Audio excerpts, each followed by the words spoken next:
Então estamos aqui dando continuidade ao Memórias, Nelson Carvalho Marcelino, no SEV, e agora a gente vai conversar um pouquinho sobre as publicações, né, do nosso amigo e também nosso professor Marcelino. Obrigado, Kátia, obrigado, André. Obrigado, Laércio, pela oportunidade. Nunca é demais lembrar a oportunidade que o SEV está nos dando. Bom, publicações. Eu sempre digo aos meus alunos que você deve estar preparado e no local certo, no momento certo. Minhas publicações começaram assim. Os meus 2 primeiros artigos publicados foram frutos de trabalhos de conclusão de disciplinas do professor Geraldo Pinheiro Machado, Gramsci e a Revolução Cultural, e do professor Regis de Moraes, na disciplina Antropologia Filosófica, Lazer no Novo Tempo.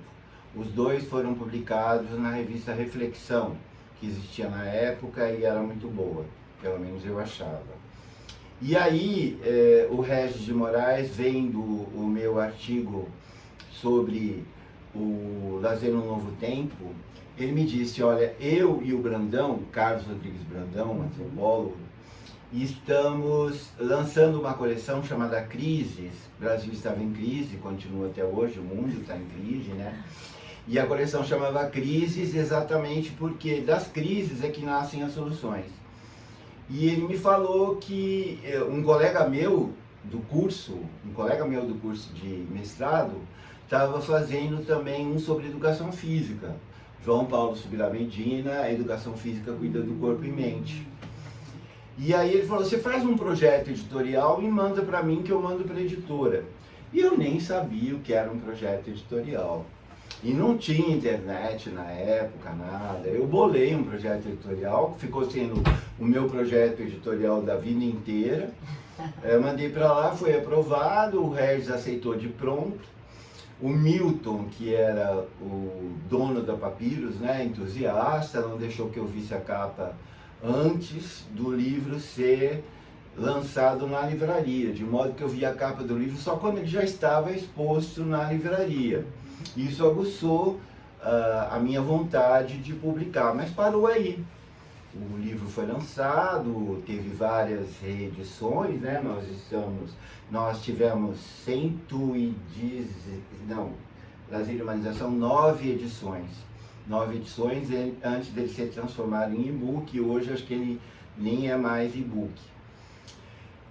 Mas o fato é que eu esqueci, isso foi antes da minha dissertação de mestrado, até que eu defendi minha dissertação de mestrado e o Regis de Moraes, o mesmo Regis de Moraes, estavam fazendo um trabalho para a Secretaria de Estado de Educação, que pediu para ele selecionar das dissertações quais aquelas que poderiam ser aplicadas na rede de ensino. E ele indicou a minha, só que mudou o governo e não foi. Mas muito do Escola da Família foi baseado no meu trabalho. Vocês podem ver lá que está tudo lá direitinho. Muita coisa não, a quase totalidade. Só não pegaram as coisas estruturais que garantiriam o sucesso, do meu ponto de vista, do programa. Bom, mas aí o Regis falou, olha, você deve publicar isso, mas não publica na mesma editora, publica em outra, que é bom você mudar as editoras. Aí eu fui ficando com preguiça, a Papyrus perguntou se eu tinha um texto, eu falei que tinha, mandei para lá, eles publicaram. E aí foi publicando, a Papyrus pediu uma coleção que fosse teórica, mas fosse prática, aí veio o nome a coleção Fazer Lazer. Eu lancei muitos autores, publiquei autores internacionais que nunca tinham sido publicados no Brasil, como Pablo Washman e outros mais. E aí foi num crescendo, autores associados publicou os estudos do lazer e uma introdução, que eram textos que eu fiz para o suplemento de turismo do jornal Correio Popular aqui em Campinas. Eu escrevia toda semana, eu reunia os textos, muito para estudantes que tinham preguiça de ler, até o Magnani, que fez o prefácio, do Lazer e Humanização não tem prefácio, do Lazer e Educação o prefácio é do Severino, Pedagogia da Animação o prefácio é do Rubem Alves, e o Estudos do Lazer e Introdução o prefácio é do Nayane. Então, e aí depois a minha tese de livre docência eu publiquei pela UCTEC, seguindo o conselho do Regis, pela UCTEC, para tirar os pés do chão, corrida e associativismo, e fui publicando, organizei muitos trabalhos. Uma das críticas que fazem a mim é que eu organizei muitos livros, mas eu queria organizar porque eu acredito nisso, de você contemplar pontos de vista diferentes, inclusive de formações diferentes para analisar determinado assunto. Então, para analisar, por exemplo, formação e atuação profissional no lazer, eu fiz, fruto de um ciclo de estudos que eu fiz na Unicamp, políticas públicas de lazer no nível municipal, depois políticas públicas de lazer só, depois lancei uma coleção também na editora Átomo Aline, aqui de Campinas, Estudos do Lazer, onde a gente publicou vários autores também, e inclusive publicamos o Lazer e Sociedade, Lazer e Cultura, Lazer e Políticas Públicas. Então foram uma série de livros publicados, organizados. Eu organizei também 4 repertórios de atividades de recreação e lazer, por conteúdos culturais, por faixa etária, 2 por ambientes. Eu publiquei organizei as cartilhas do Ministério do Esporte sobre lazer na gestão da minha amiga Regiane. Eu publiquei 2 livros lá também organizados por mim, baseados nas experiências do Lazer na Cidade, que são 2 livros, Lazer, Brincar, Correr e Viver, uma coisa assim. Isso mesmo. E aí depois começaram os artigos, fruto de uma necessidade, porque eu era ligado tanto à Unicamp quanto à Unimep na área da educação física, na área da saúde, onde se valorizam muito mais artigos do que livros. E era muito simples, era só pegar a pesquisa e dividir por tópicos, de maneira que um livro baseado numa pesquisa davam vários artigos. Eu passei a publicar artigos. E aí isso é um monte de artigos, um monte mesmo. Os meus prediletos são...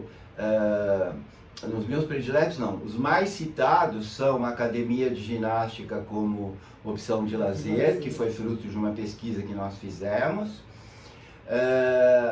O que eu mais gosto foi publicado no Naricelli, que é contribuições dos autores clássicos e contemporâneos para estudos do lazer, que deu margem a vários arquivos que eu fiz com os meus orientandos sobre análise das escolas sociológicas, contribuição para os estudos do lazer, das escolas filosóficas, das escolas antropológicas. Publiquei livros pelo Ministério do Esporte, também Rede C10, de 3 pesquisas sobre a região metropolitana de Campinas, sobre formação de pessoal e sobre patrimônio ambiental urbano.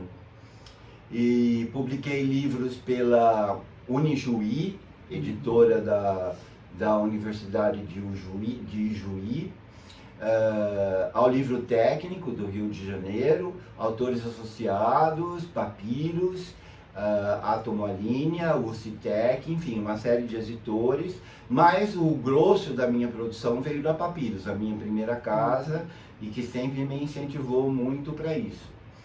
Carreira internacional, a Papiros tentou, e eles falaram: olha, Marcelino, seria muito fácil a gente fazer a tradução dos seus textos.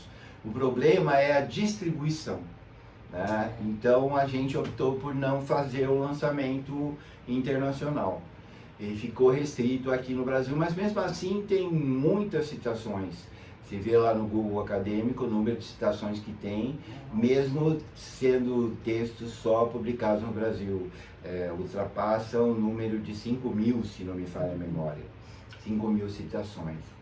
Algumas são autocitações, fui criticado por isso, mas eu já expliquei num vídeo anterior por que eu fazia tanto autocitação. Não me arrependo de nenhum escrito que eu tenha feito.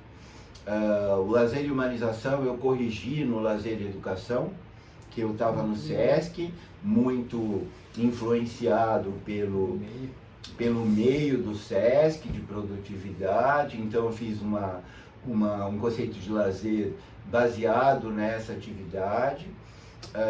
Depois eu corrigi em artigos escritos de outros livros, vendo dessa perspectiva, que todos os textos são datados, né? Não me arrependo de nenhuma publicação. Alguns criticam que a minha taxonomia é antiquada, baseada no Dumas e Dier, mas eu acho que as categorias são feitas para serem usadas, e se elas são válidas, elas devem continuar sendo usadas. E uma teoria bem feita não resvala assim em circunstâncias. Por exemplo, temos o espaço virtual, mas é um espaço virtual. Os conteúdos continuam sendo os mesmos, né? Assim como prática, consumo e conhecimento continuam sendo categorias válidas, enfim. O meu conceito de lazer, que é um conceito operacional, eu não tenho pretensões de ser o dono da verdade, dizer o que é lazer, mas também não acho correto você ir perguntar para as pessoas o que elas acham que é lazer, porque isso é senso comum, e você não pode fazer pesquisa baseada em senso comum. Então você tem que ter um conceito operacional, e nesse sentido eu inovei. Eu me baseei no Geoffroy de Mazidier, mas eu inovei. Não dá para você criticar porque eu falo a cultura vivenciada em seu sentido mais amplo, como alguns me criticaram, perguntando se havia cultura em sentido restrito. Há cultura em sentido restrito, sim. Há cultura de massa, há cultura popular que é veiculada pelos meios de comunicação, né? Há cultura erudita.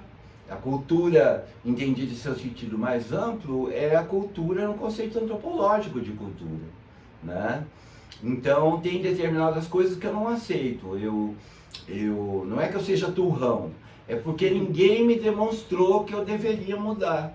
Então, eu usei até o final das minhas publicações. E pelo que eu tenho acompanhado à distância das publicações atuais, pelo menos no Brasil, não surgiu nada de muito novo, de muito revolucionário, né? Nesse sentido de categorias a serem trabalhadas. Marcelino, em relação à mudança, né, você falou a palavra mudança, esse conceito operacional que você disse que do lazer e humanização você fez uma revisão do lazer e educação, qual que você destaca? Porque no lazer e humanização, se não me falha a memória, eu considerava o lazer como atividade, né? Só atividade. Muito influenciado pela minha prática no serviço social do comércio.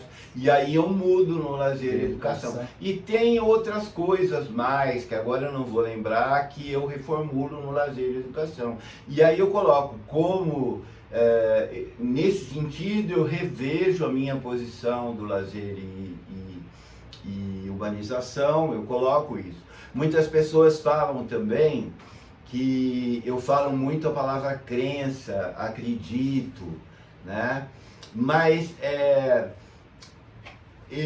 a minha formação é em filosofia. A pedagogia da animação é uma pedagogia, eu volto a falar, não fui eu que conheço a denominação, mas dei um ressignificado a ela, ressignifiquei ela. Bom,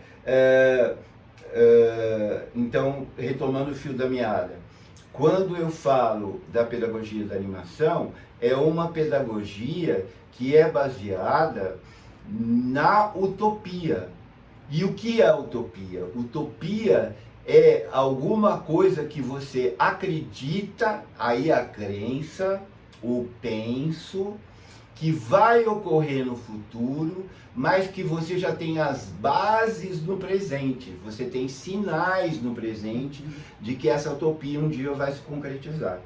né? Então, por isso crença, por isso acredito, pela minha formação da filosofia, né? É isso aí. Se vocês tiverem alguma pergunta das publicações... Eu acho que para encerrar, assim, tem algo que você poderia dizer que você publicaria atualmente? Não. A partir de 2020? Não, atualmente não. Eu acho que a minha contribuição está dada. As pessoas que quiserem seguir essa contribuição, sigam. As que quiserem criticar, critiquem, mas, por favor, critiquem com base, com argumentos sólidos, baseados em pesquisa. Como eu fiz a maior parte do tempo, eu digo a maior parte do tempo, que minhas produções iniciais, que vieram da filosofia, eram fruto de reflexão.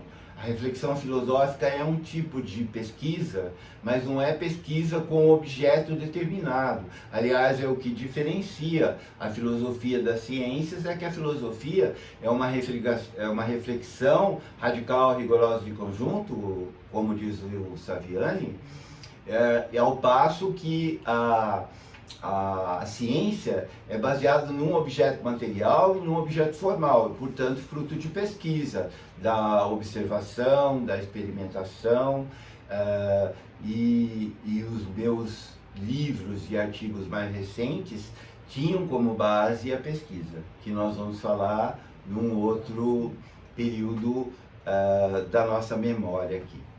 Então a gente encerra mais esse episódio.